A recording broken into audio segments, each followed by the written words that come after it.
vous savoir nombreux à ce rendez-vous de l'information sur la télévision nationale. Mesdames et messieurs, bonsoir et bienvenue aux 20h.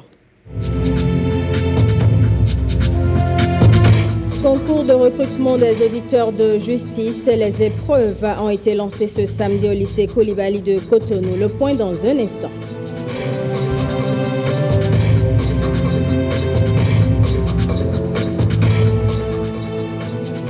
Des centaines d'ovins a résonné au petit matin de ce samedi à la place abattoir à Kpakpa, c'est la moisson d'une opération conjointe menée par le ministère de l'Élevage et la police républicaine.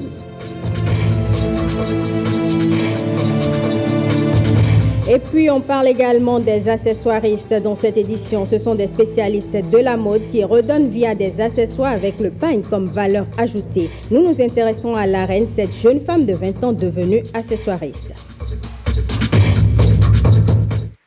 Les épreuves du concours de recrutement des auditeurs de justice ont été lancées ce samedi au lycée Coulibaly de Cotonou en présence des ministres de la Justice et de la fonction publique. Y prennent part des détenteurs d'une maîtrise ou d'un master en droit et une certaine catégorie de fonctionnaires. Lénaïk Agbazaou.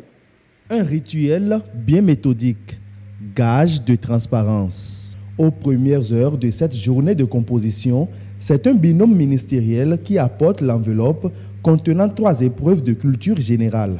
Une seule est attirée au sort par les candidats eux-mêmes. Au tirage, c'est le sujet 2 qui est retenu. La délégation ministérielle se retire pour aller multiplier l'épreuve et revient procéder au lancement officiel des compositions. Nous venons donc de procéder au lancement du concours en vue du recrutement de 80 auditeurs de justice. C'est dans le cadre du renforcement de l'effectif du personnel judiciaire en vue d'une meilleure efficacité du service public de la justice. Particulièrement au niveau de la justice, nous avons un manque de magistrats. C'est ce déficit-là que nous essayons de combler en recrutant d'abord, en tout cas, pour l'année académique qui va commencer, 80 auditeurs de justice. Je vous assure qu'en amont, toutes les dispositions utiles ont été prises pour organiser des concours transparents. Et particulièrement en ce qui concerne la justice, le concours est totalement transparent. Du début, il l'est, jusqu'à la fin, il le sera. 2 candidats malvoyants prennent part à ce concours. Preuve du respect de l'engagement du gouvernement actuel de favoriser l'accès à la fonction publique aux personnes handicapées. Le concours est inclusif. Le gouvernement a promis aux personnes handicapées de leur faciliter leur accès à la fonction publique. Et nous avons pris les dispositions pour faire la transcription des épreuves en écriture braille. Et nous les avons écoutées, nous ont lu, l'épreuve. Ils sont au total 1849 candidats, dont 567 femmes. 80 seront recrutés pour mettre leur intelligence au service de la justice béninoise. La commission interministérielle chargée de l'expropriation et du dédommagement dans la mise en œuvre du projet de construction de l'aéroport international de Glodjigbe poursuit la sensibilisation des populations. Une séance a eu lieu à Toribosito hier vendredi. On note déjà environ 2 milliards de francs CFA décaissés pour les dédommagements. Ghislain Boguet, Daniel Ada. Il y a ceux qui vont être dédommagés et ceux qui vont être relogés. Dédommagés et relogés pour rendre disponibles les 3028 hectares, 44 arts, 19 centiares identifiés pour abriter l'aéroport international de Glodjigbe. Dans le processus d'expropriation mis en place par la commission interministérielle, 6471 dossiers sont attendus. À la date d'aujourd'hui, environ 4000 dossiers sont reçus. Ces dossiers sont traités et 1800 personnes sont déjà payées. La commission continue la sensibilisation pour que toutes les personnes affectées déposent leur dossier à temps. Nous sommes venus vers ces populations-là une énième fois pour leur montrer tout l'intérêt qu'elles ont à déposer leur dossier pour être dédommagées. Puisque dans les jours à venir, les travaux de la commission vont être arrêtés. La date limite du dépôt des dossiers est fixée au 15 novembre 2019. Dans ce délai, la commission espère recevoir tous les dossiers dans les 3 communes concernées, à savoir Calavi, Zé et Toribosito. À Toribosito, où la séance de sensibilisation s'est tenue, ce sont les arrondissements de Avamé et de Kada qui sont concernés. Mais il y a des dossiers dont le traitement n'est pas simple. Sur ce lot de dossiers reçus, il y a un certain nombre qui présentent des difficultés que la commission interministérielle et dans ses sous-comités techniques a confié à un groupe, à un sous-comité technique particulier qui essaie de résoudre les situations particulières.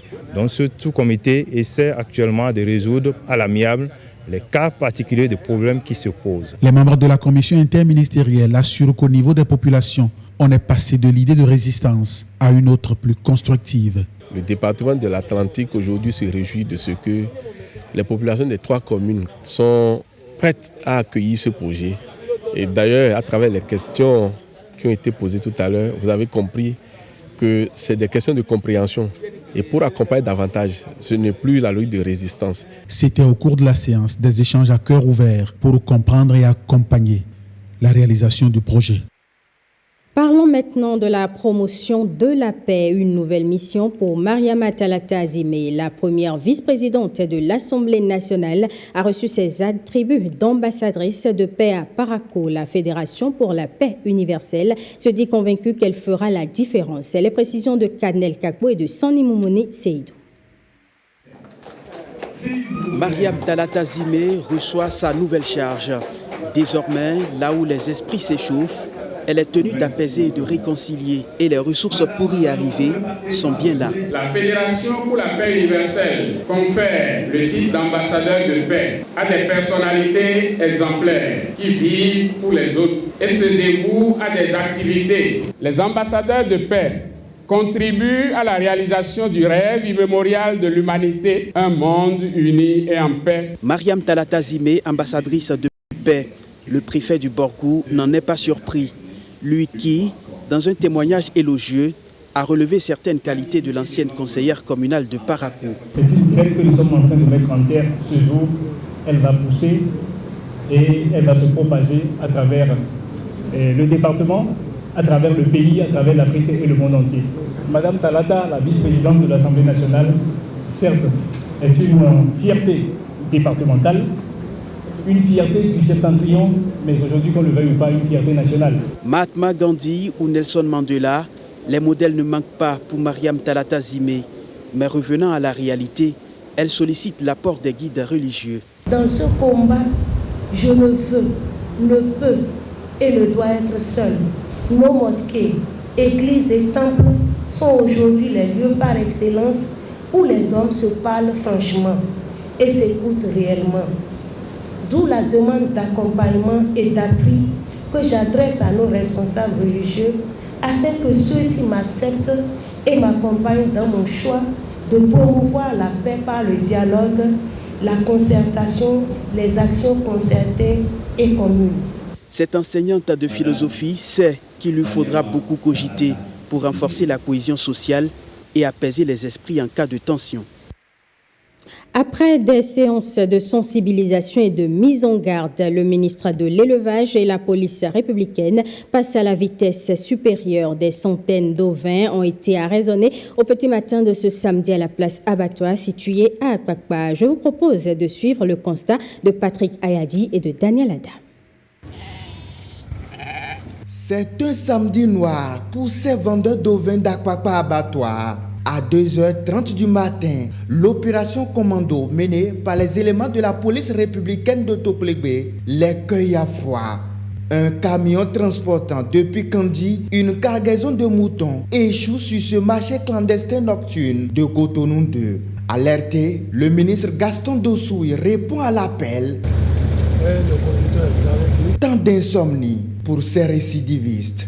C'est ici le marché. Et c'est la nuit que toi tu vends. On a créé un marché pour vous. Et vous fraudez. Comment tu peux venir ici dans un marché à 2h30 la nuit? Donc on ne peut plus respecter les règles fixées par l'État. C'est ceux qui vendent les moutons, la viande du mouton à la boucherie là. C'est eux, sont eux. Venez. Voilà, on est venu tomber dans le problème là. Après le chargement de la cargaison incriminée, grosse mise au point par le patron de l'élevage au Bénin. Nous avons réorganisé les espaces de vente de produits agroalimentaires de gros. Et le bétail, désormais, devait être vendu sur l'aire de marché située à Zé. Ça fait plus d'1 an que nous faisons cette bataille pour que les commerçants, les transporteurs se disciplinent pour exploiter le marché de Zé. Mais il y a des récidivistes. Il y a certains opérateurs qui tentent de braver l'État et qui organisent clandestinement des marchés. D'abord, c'est dans la commune de Sémé, puis maintenant, carrément et de façon unilatérale, ils transforment l'abattoir en un marché de nuit. Si on n'était pas venu un peu plus tôt, les opérateurs, les commerçants seraient venus acheter dans cette nuit et vider. Nous ne voulons pas la mort des pêcheurs, mais nous allons dire aux gens, force doit rester à la loi. Si nous-mêmes ne nous disciplinons pas pour respecter les tests qu'on a pris, les décisions qu'on a prises pour organiser l'espace de vie de notre population, on va pas aller loin. Ces ovins sont ainsi arraisonnés. Le camion prend la direction de la fourrière. Une petite leçon certainement pour le reste des animateurs de ce marché. Promotion de l'entrepreneuriat agricole, une délégation du Fonds national de recherche scientifique et de l'innovation technologique est en tournée d'échange. La délégation a rencontré la communauté universitaire du campus de Sakété. Les multiples opportunités de financement de projets dans le domaine de la promotion agricole ont été présentées. Guillaume Avienou, présentement. Étudiants et enseignants du campus de Sakété de l'Université nationale d'agriculture de Toutouy. Ils écoutent attentivement les explications et conseils des responsables du FNR-SIT, le Fonds national de recherche scientifique et de l'innovation technologique. Des responsables en tournée d'échange, de prospection et de partenariat avec les parties prenantes de la RSIT, la recherche scientifique et l'innovation technologique. Une tournée qui, pour sa 3e édition, a ciblé les étudiants et chercheurs de l'École des sciences et techniques de conservation et de transformation des produits agricoles de Sakété. Les étudiants qui sortent d'ici sont des produits finis qui sont sur le marché et qui proposent des innovations à notre population au plan agricole et spécifiquement pour cette école au plan alimentaire. Mais il nous arrive souvent de manquer de fonds pour pouvoir mettre en application ce qu'ils ont appris au niveau de l'école. Un financement que le FNR-SIT est prêt à leur accorder, mais aussi aux centres de recherche agréés, puis aux inventeurs et innovateurs, pour ne citer que ceux-ci, remplissant les conditions d'accès présentées ici à l'assistance. Le fonds voudrait faire de la recherche au Bénin, gâtée par la nature selon ses responsables, un véritable levier de développement. Pourquoi nos terres doivent rester non utilisées jusqu'au moment où les changements climatiques vont venir pour tout assécher. Il y aura plus de possibilités pour produire suffisamment. Donc c'est maintenant qu'il faut travailler. Les conditions sont encore bonnes. Mettez-vous ensemble, écrivez de bons projets qui intègrent tout le savoir-faire au niveau local.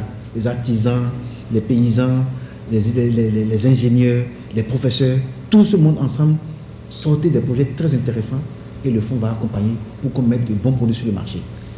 Le marché en question reste le grand voisin de l'Est du Bénin, le Nigeria, avec plus de 200 millions d'habitants, indique le FNR-SIT. Quelle est la contribution du secteur de l'artisanat au développement de la commune de Tofor? La question était au cœur de la conférence publique de reddition de comptes et les comportements citoyens pour le développement de la commune de Tofor. Les détails avec Blaise Adampo et Patrick Nimavo. L'artisanat, pris dans sa globalité, occupe près de 47% de la population active de la commune. En dépit de ce chiffre, ce secteur ne participe pas vraiment au développement de la commune de Tofor. Les raisons évoquées sont surtout liées au non-paiement des impôts. Le paiement en bonne date du TPS n'est toujours pas respecté. Or, c'est avec ces ressources que la commune peut accompagner efficacement les artisans. l'incivisme noté chez les artisans et la trop grande politisation de l'action publique. Inexistence des statistiques sur les artisans. L'exercice consiste à aider les artisans à connaître leurs droits et devoirs dans le processus de mobilisation des ressources locales. Ils ont évoqué et exprimé des besoins à l'endroit de l'autorité communale. Nous voudrions voir l'action du maire actuel envers nous les artisans. Qu'est-ce qu'ils nous ont fait? Ce n'est pas le domaine seul qui est attribué, qui est le travail, qui est notre soif. La séance de reddition de comptes avec les acteurs du secteur de l'artisanat s'est déroulée dans un esprit de dialogue franc. Des approches de solutions sont identifiées aux diverses préoccupations. Besoin des artisans. Et là, nous devons réaliser la liste exhaustive des artisans de la commune. Nous devons faire des rencontres semestrielles d'échange sur l'évolution de la situation des artisans. Prendre des engagements de part et d'autre et les honorer. Former les acteurs sur la notion de la citoyenneté, ce qui a déjà commencé. Et je remercie Madame le maire d'accepter aujourd'hui faire l'exercice de reddition de comptes, l'exercice de redevabilité avec sa population, une frange de sa population qui est constituée des artisans et des artisanes de la ville de Tofo, dont elle a... L'audience publique de redevabilité avec les artisans de Tofo s'est avérée importante. Elle a permis également aux maires d'exposer les actions menées à leur endroit. Intéressons-nous à présent à cette activité de la Fondation Etisalat qui a associé son personnel à une séance de don de sang hier vendredi. L'opération qui a eu lieu au siège de la Direction générale de Move Bénin à Cotonou a pour objectif de sauver des vies. Nous espérons que nous obtiendrons à la fin de la journée les 125 poches et que comme cela, nous pourrons sauver au minimum 125 vies. Du sang donné de bon cœur par ces agents d'Etisalat Move Bénin. Une activité annuelle de la Fondation Etisalat depuis sa création en 2012. Chaque année, le personnel de Move Bénin se mobilise pour récolter du sang, pour sauver des vies. Et nous essayons chaque année de récolter un minimum de 100 poches. L'édition de l'année dernière, qui a eu lieu le 30 juillet 2018, nous avons pu récolter 105 poches. Aujourd'hui, nous nous sommes fixés comme objectif 125 poches. Donc, nous espérons à la fin de la journée avoir récolté ce nombre de poches. Il faut aussi préciser que c'est le personnel de Move qui se mobilise lui-même. C'est un acte volontaire, donc on ne force personne. Donc c'est le personnel spontanément qui se mobilise et qui vient donner de son sang. La nécessité de cet acte humanitaire constitue une source de motivation pour les donateurs. Aujourd'hui, de plus en plus dans les hôpitaux, à cause d'un problème de sang, les enfants meurent, même des personnes adultes, surtout les bébés meurent.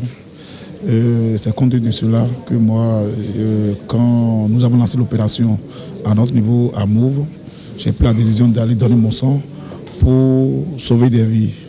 J'ai voulu sauver une vie. Et quand je dis une vie, c'est une kyrielle de vie derrière. C'est ça ma motivation pour ce don de sang.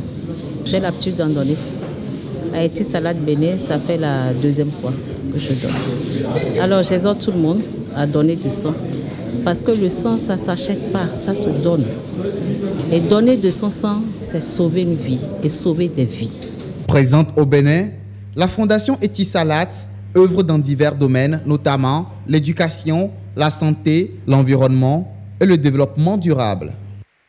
L'un des arrondissements de la commune d'Abomey dispose de son nouveau marché revendiqué depuis quelques années. C'est désormais chose faite. Le marché, qui s'étend sur une superficie d'un demi-hectare, a été inauguré. Kolaole Boniface Biao.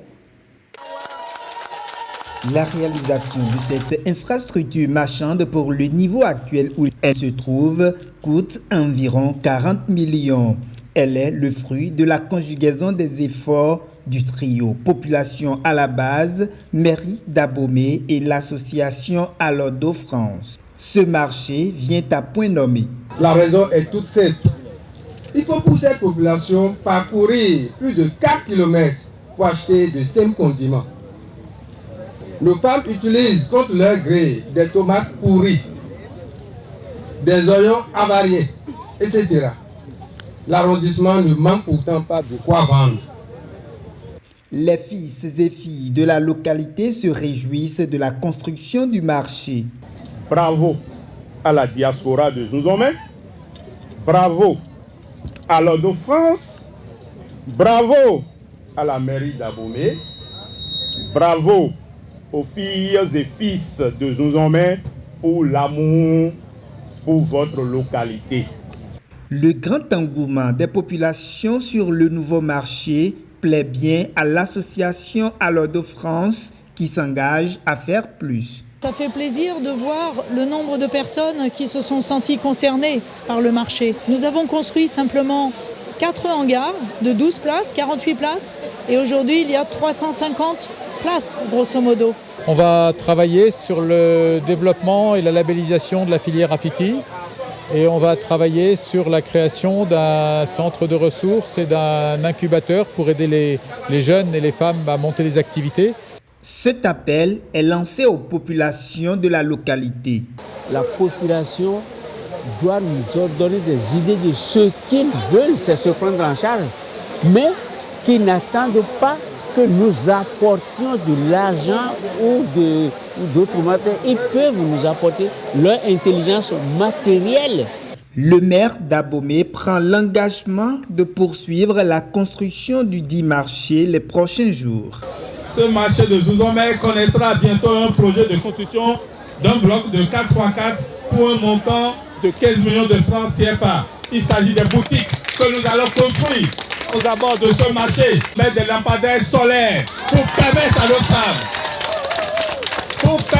femmes de vendre en sécurité, d'étaler leur achalandage la nuit, comme ça fut le cas au temps de nos aïeux, les marchés de nuit.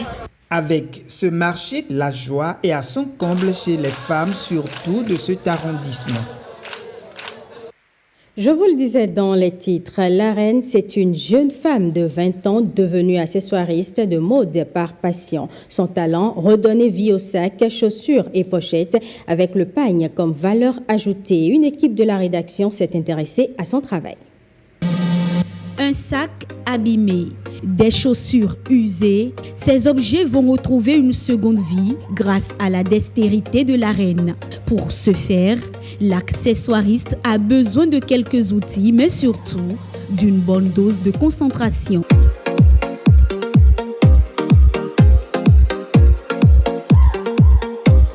Une heure d'horloge après, voilà le résultat. La reine est détentrice d'une licence professionnelle en finance et comptabilité, mais elle n'a jamais rêvé de travailler en entreprise. Depuis quelques années, elle troque son costume de financière contre la blouse de l'accessoiriste. Une accessoiriste de mode, c'est celle qui habille les sacs, les chaussures, les pochettes et autres en paille. D'abord, je dirais que c'est une passion et c'est la volonté de Dieu aussi. Parce que si je devrais vraiment commencer, ça ne serait pas la couture. Mais j'ai préféré ce domaine pour accompagner les sœurs et les frères couturières qui ne sont pas dans le domaine. Donc je m'approche d'eux pour les aider, accompagner leur ensemble d'un sac ou bien d'une chaussure selon la demande de la clientèle. En plus d'être varié, le secteur de l'accessoire est également l'un des piliers dans l'industrie de la mode. C'est aussi une fenêtre sur l'entrepreneuriat. Moi, quand je regarde des choses, c'est la mode qui m'a plu. Donc, au lieu de m'asseoir dans un bureau, je trouve ça un peu étouffant. Donc, m'asseoir alors que si je dois m'occuper de ce que je veux faire vraiment, je peux gagner plus que ce qu'on me paye. Donc, je trouve que ce n'est pas la peine. Ce n'est pas quand je commence que je vais commencer par gagner. Parce que dans l'entrepreneuriat, comme vous le savez, il y a beaucoup de chutes, comme tu peux te relever. Depuis un an, la reine s'investit et tourne dans la sphère des accessoires de mode. Son rêve, devenir la Coco Chanel des accessoiristes de mode au Bénin. Nous allons maintenant à la découverte de Gismel, jeune artiste portraitiste béninois qui fait beaucoup parler de lui sur la toile. Sa particularité, le dessin fait au crayon et au stylo sans objectif. Un art qui séduit plus d'un. Lénaï Kagwazao. Un croquis déjà révélateur du tableau final. Le matériel utilisé, un crayon d'une éloquence artistique incroyable. Cet architecte du beau annonce Siemel. Le dessin lui a conté fleurette à sa descente du berceau et depuis, les deux amants ne se sont plus quittés. La passion m'est venue très tôt à l'âge de 3 ans. Et je me rappelle qu'arrivé au cours primaire, je faisais les cours de dessin à la place de maître. Ça me permet de gagner peut-être un 25 francs chez un ami pendant la récréation ou un pain ou un pâté, voilà quoi. Au début, c'était pas facile, mais avec le temps, et mes parents sont devenus mes fans numéro 1. Ils apprécient beaucoup ce que je fais et ils en sont fiers. Siemel déploie son génie sur du papier blanc en se servant de ses doigts magiques. Sa démarche artistique est bien singulière et son art chronophage. Pour avoir un dessin d'abord, moi, à mon niveau, il me faut une base. C'est-à-dire, il me faut une photo de base. Et c'est sur cette base que je peux déjà commencer par faire les croquis au crayon HB. Puis après, je peux commencer par mettre de la couleur avec le stylo. Pour avoir un tableau proprement fait, avec tous les détails bien faits, il me faut minimum 30 heures de temps. Minimum 30 heures de temps, donc ça peut varier banalement entre 30 heures et 50 heures pour avoir un tableau bien fait. J'ai toujours voulu faire une école d'art, mais je n'ai jamais eu la chance là. Donc tout ce que je réalise, je l'ai appris sur le tard. Je suis autodidacte. Avec un bac plus 5 en poche, Siemel n'a pas voulu s'enliser dans la rédaction interminable des lettres de demande d'emploi. Il travaille en freelance et s'en sort plutôt bien. Je n'ai jamais repris une classe. Et j'ai terminé mes cours. J'ai un master actuellement en communication et stratégie marketing. C'est une forme d'auto-emploi pour moi, d'autant plus qu'il y a de cela 5 ans, j'ai démissionné d'un boulot qui était pas mal rémunéré. J'ai démissionné d'un boulot juste pour me consacrer au dessin. Et je me sens beaucoup épanoui. Là me nourrit. Et tout ce que je fais depuis bientôt 5 ans, c'est complètement... Les ressources viennent de là. Tous mes projets que je mets en place, les ressources viennent de là. Photographe d'un genre particulier, ce créateur a la chance d'aller à la rencontre des personnages qu'il dessine. Un privilège plutôt rare. J'ai rencontré Didier Arafat, il était paix à son âme. Il était venu pour un conseil ici toujours. Il y avait aussi Samuel Eto'o, le grand Samuel Eto'o, le numéro 9, que j'ai rencontré. Ça, c'était ma... Si je dois dire, dans le domaine de l'art, c'était mon plus gros succès, je dirais. Après ça, j'ai rencontré beaucoup d'autres, les tout fans. J'ai rencontré pas mal de personnalités, même des personnalités politiques également. Ils n'arrivent pas vraiment à se rendre compte que ce soit des trucs faits au stylo. Ils sont émerveillés et ils m'encouragent. Atypique dans tout ce qu'il fait, Siemel n'a pas de galerie. Il communique avec sa clientèle sur les réseaux sociaux. Eh bien, ce sera tout pour ce journal que je vous remercie d'avoir suivi.